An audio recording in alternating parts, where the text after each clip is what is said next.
If you have a katana that doesn't have this registration certificate, there is a risk you will violate the Jutoho Swords and Firearms Control Law.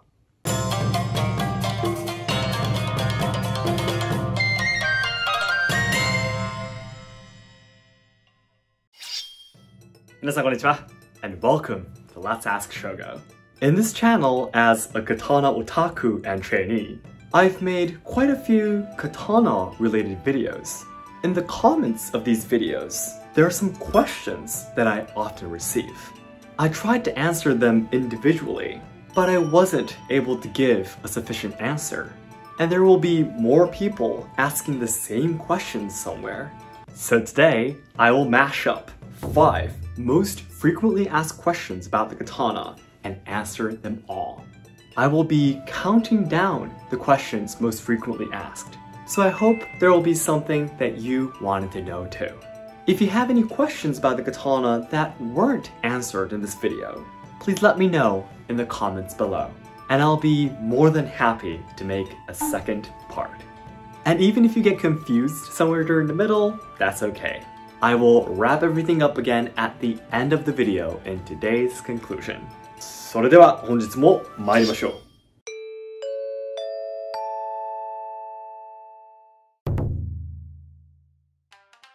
Question 1. Are there people still making the katana today?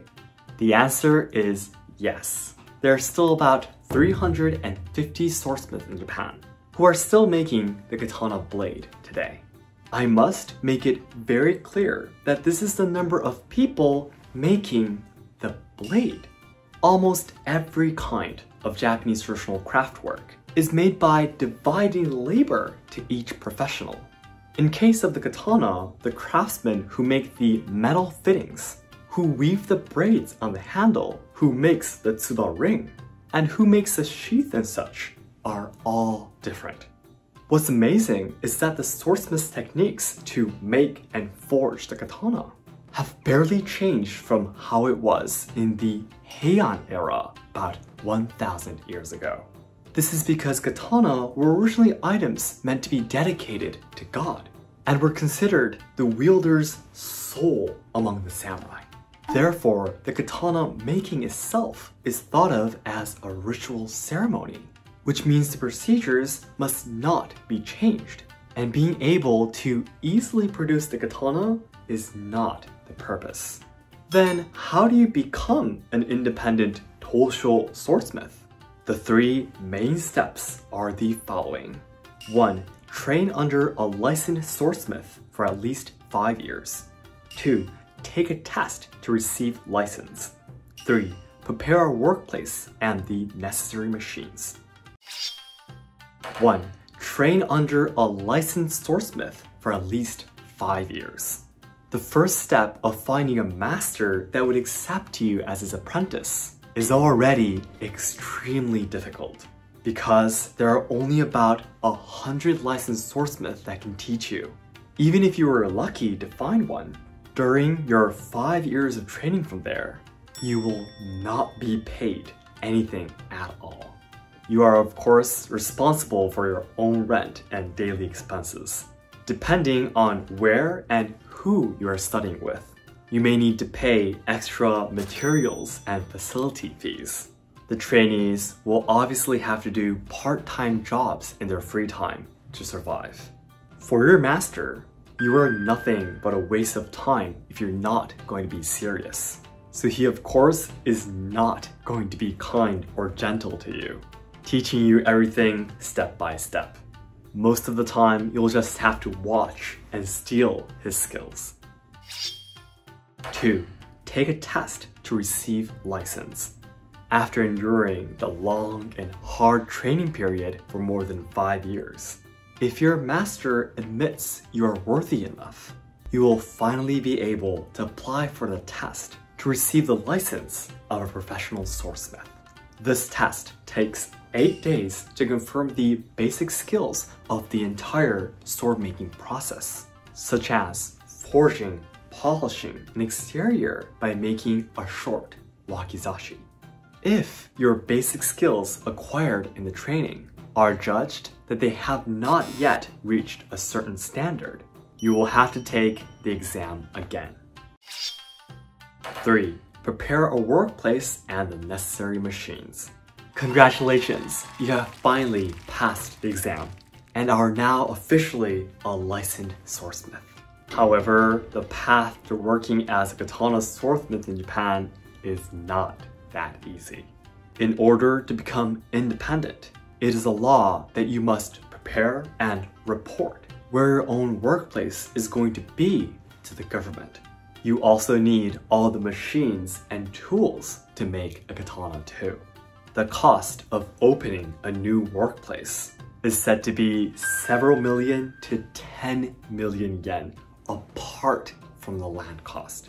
Even after you start making katana in your workplace, you would need an abundant amount of working capital, because to make one katana, the materials like steel and such will at least cost about hundreds and thousands of yen. Who is going to be buying your katana when you just gone independent, right? So I think you now understand how difficult the road is to become and to continue working as a katana swordsmith is in Japan. I know that there are a lot of YouTube videos where some people make something that looks like a katana and call it a katana. Although they do have a lot of views, personally, I don't like these videos too much. In order for that sword to be called a katana, it must at least meet the following conditions. 1. The steel must be made from tamahagane, a special kind of steel made specifically for the katana. 2. It must be made by a licensed swordsmith. 3. It must be forged and hardened by traditional production methods. Of course, the skills to make a sword is amazing, and it's wonderful that many people enjoy watching it. But as a Japanese katana trainee, I wish they wouldn't call it a katana because they are not. It is a very disrespectful act towards the swordsmiths, who have dedicated their whole lives into training and inheriting the precious culture. Question 2. What are the curves of the blades for? The curves of the katana, called sori in Japanese, are meant for an effective cut with less force. With any kind of blade, you must either push or pull in order to cut something. You don't smash your kitchen knife on your ingredients, right? So the curve of the katana automatically makes the blade draw an arc when it's swung, allowing the swing to be stronger and more effective. Also, the curve moves the center of balance closer to the handle, making the katana lighter when swinging. By the way, depending on the era and fighting style, there are mainly 6 types of katana curves, as you can see in this picture. Before the Muromachi period, the curve tended to start from the stem. However, after that time, most Japanese swords were curved near the tip rather than the center of the blade. Question 3. What are the wave patterns on the katana for? The hamon are these wave patterns on the blade. While many people believe they are just for the beauty of the blade, it also has a practical meaning of making it sharper. In the last half of the katana making, the swordsmith will apply soil on the blade where the hamon will appear, in order to make the cutting edge stronger when it's tempered and quenched. The soil is made by mixing refractory clay with charcoal and whetstone powder, and the mixture is a secret for each swordsmith. By the way, my katana's hamon is called midare, but there are many more types, depending on which period and area the katana was made. Question 4. How and how often do you do the maintenance of the katana? Katana are made from metal, so in order to maintain them in a good condition, you must prevent them from rusting. So what you must do is to remove the old oil and apply new oil on the blade once every 3 to 4 months using special tools. However, newer swords must be maintained more often, and only about twice a year for older swords. So it is best that you ask the professionals where you bought the swords from, or your master if you're training katana martial arts. Now, let's take a closer look at the tools you need for the maintenance. 1. Mekugi-nuki, an item used to pull the mekugi. The pin that connects the blade and the handle is usually made from brass or bamboo. 2. Chojabura, clove oil, a kind of oil that is applied to prevent rust from developing on the blade. 3. Uchiko, a powder for removing the old oil on the blade. Whetstone powder is wrapped in cotton silk. 4. Nuguigami, a wiping paper made by kneading high-quality Japanese paper to make it soft. 5. Neruno, flannel cloth, a soft and light woolen fabric used to apply clove oil to the blade. 6. Benjin, a chemical substance used to remove hardened oil that has been on the blade for too long. Next, I will do a demonstration of the maintenance. However, please note that this sword is just a blunt Iaido for training, and if this was a real sword, you would have to remove the tsuka handle.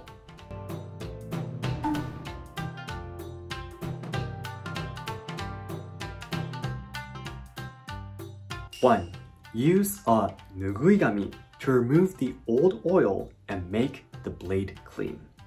2. Apply the uchiko on all 3 sides of the blade evenly. Always go down to up, and be careful not to put too much powder on. 3.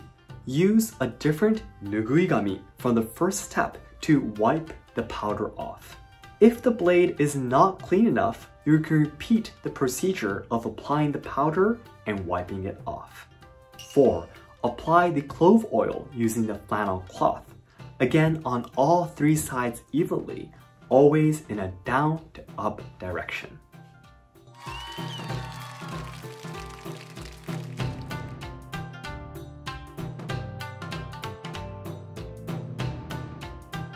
However, again, if this was the full proper maintenance, the procedures of removing the handle from the blade and putting it back in would be added.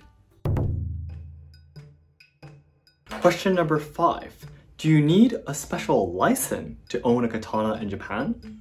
No, you don't need any special license to own a katana. This is because, by law in Japan, unlike guns, katana are regarded as art instead of weapons. However, each katana will have something called a Juho Tokenrui Torokusho, which is a kind of registration certificate. The katana and its certificate must always be kept together, perhaps tied to the sheath or put inside the katana bag. If you have a katana that doesn't have this registration certificate, there is a risk you will violate the Jutoho, Swords and Firearms Control Law. You must immediately report to the police and follow their instructions and either register the katana or dispose of it. However, if the katana is just a replica one, like these Iaido or Mozoto, you don't need any certificates. By the way, the rules regarding the possession of a katana differs in each country. There are some people who ask me, can I buy a katana in Japan and take it home? But this depends on the laws in your country, and these laws tend to change very easily. For example, if a terrorist act happens. And lastly, today's conclusion. I answered 5 questions that I am most frequently asked about katana. Question 1. Are there people still making the katana today? Yes, there are still about 350 swordsmiths in Japan who are engaged in sword making.